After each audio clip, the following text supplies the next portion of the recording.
Hello, I'm Sian Ryan and I'm the owner and head trainer at Developing Dogs Near Ely. If you're watching this video, it's because you've either just brought a dog into your house or you're about to bring a dog into your house and you're thinking about what do you need, where should they sleep, how are you going to get through those first few days. So my sort of general list of things that you need if you're bringing a dog into the house. You need somewhere for them to sleep, and we'll talk about this in great detail. You need food, toys, you need a water bowl, you need food, you need shoes, and you need some sort of interactive toys, tuggies, as well as probably a store of egg cartons, cardboard boxes and things that they can rip up and destroy. So you're bringing your puppy home tomorrow and you don't know where they're going to sleep. My advice for any new dog, I've done it with every puppy, every rescue dog, every foster dog, is that those first few days in your home, they are going to be disorientated, they are going to be feeling insecure, they need to be with you.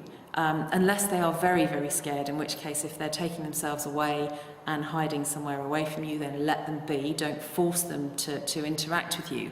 But with an average dog who wants to interact, an average puppy who wants to be with you, for the first few days, have them in a crate or in a bed next to your bed. You may not want them to sleep upstairs, you may not want them upstairs at all, and I promise you that you can transition them out of this, but this will enable them to sleep, and you to sleep soundly, to sleep securely. It'll help with house training because you'll hear them when they're disturbed in the night. You can whip them outside, get them to go to the toilet, praise them, reward them for going to the loo, bring them back inside again, settle them back down. And if you have them alongside you, you avoid the crying and the howling and the barking, which is such a feature of so many dogs' first few nights in their new home. The problem with this is we know that dogs feel emotions. We know that dogs engage with these behaviours not because they're trying to rule you or boss you or dominate you, but because they're unsure, they're unsettled, they're scared, they are upset, they want companionship. By letting them bark it out and cry it out, you're basically teaching them that you don't go to them if they need you. So that fundamentally can sort of imbalance your relationship, but also the dogs who are howling and barking at night are practicing a behaviour that we really don't like. I don't know anyone who enjoys the sound of their dog barking or their dog howling. And practice makes perfect. So if you want to avoid a puppy developing a barking habit, don't give them opportunities to practice that barking. Have them alongside you for the first few nights until they're sleeping through and they've gained a little bit more confidence. We'll look at how to teach them to be comfortable alone in a different video, but have them alongside you. And what I do is I bring them upstairs, settle them in their crate, give them a little chew whilst I go to the loo, clean my teeth, get ready for bed. I get into bed, say goodnight to the puppy. If they're really distressed, I have slept with my hand inside the crate until they settle down.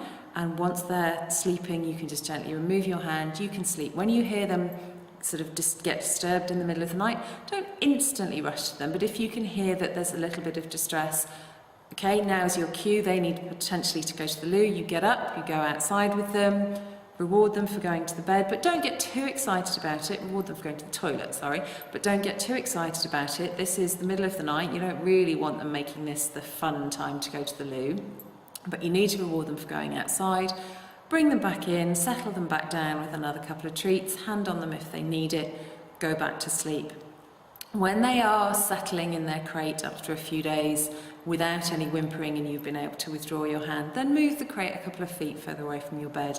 And over the course of however long it takes, move the crate or the bed every few days until they're out on the landing, until they're down the stairs, and you've got them sleeping where you want them to sleep. That avoids that distress, it avoids you having to listening to a puppy who is in, or a dog who is in distress, and it can really help with your house training.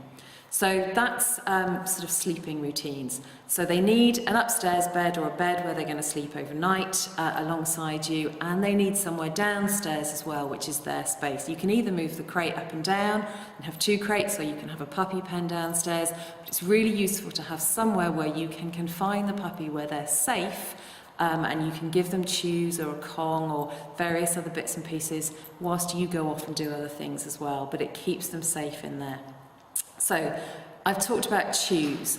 Puppies chew. Puppies need to chew. One of the reasons that puppies mouth is because they are investigating the world with their mouth, they're teething, they need to chew on things. You will probably find that your puppy spends sort of chunks of the day trying to chew on your hands. This is where you need a constant supply of things that they can chew on. And I recommend sort of cigar-shaped chews that they will take a while to chew through. You can get some raw or some dried meat products. Cotswold Raw do a couple of potentially suitable ones. But if sort of all else fails, if they're chewing through these things too fast, my sort of fallback is a rawhide cigar. Now, I don't like rawhide. I will be really explicit. I would never leave a dog alone with rawhide. I don't like the way it's processed. I don't like the potential that it has for choking, etc. But they are rawhide cigars that are about, 5 or 6 inches long and quite fat in shape, are an absolute lifesaver for a chewy puppy. You can settle them down on the sofa or get down on the floor with them, soften the end of the rawhide in some water initially just to get them interested. Put the rawhide there for them to chew on instead of your fingers. If they try and move onto your hand, just represent the rawhide. Sit there for a few minutes, get them chewing on it. You'll find that they fall asleep in your lap more often than not. They need to chew, and this is a real sort of help for it. Other than that, dried rabbit's ears, dried tripe, any of the sort of slightly less rich, dried natural chews are great for puppies. They need to chew on things, so make sure you've got a range of them available. Food bowls and food toys. As far as I'm concerned, feeding out of a food bowl is a waste of an opportunity when you're a puppy or puppy owner or the owner of a dog who has recently come into your home and needs to learn things. Because your puppy probably, or your dog probably takes 30 seconds to finish that food bowl. You give them their food in a food toy or a puzzle bowl, probably buy yourself 20 minutes, half an hour, where they're getting mental stimulation, they're learning frustration tolerance, they're learning persistence, and they are occupied safely whilst you can get on with other things and stop worrying about whether they're weeing on your carpet or chewing your favourite shoes. So look for a range of different food toys. Kong is a great place to start. Outward Hound food bowls, puzzle bowls, and the Buster Maze food bowl, all of those things. Feed your dogs out of that. I have 2 dogs in my house, one of whom we've had for a year at the time of recording this video. He has never been fed out of a normal food bowl. The other one in the last 6 months has never been fed out of a normal food bowl. The other 2 that I've had for 10 years in one case have had food out of a normal food bowl, but the youngsters, they get them out of food toys all the time. The other thing that you do with food is you reward the dog and teach the dog the things that you want them to learn. So you use food to reward for house training, you use part of their daily food allowance to encourage them to sit before they greet you, or to keep them interested in the floor so that you can greet them without them jumping up at your face.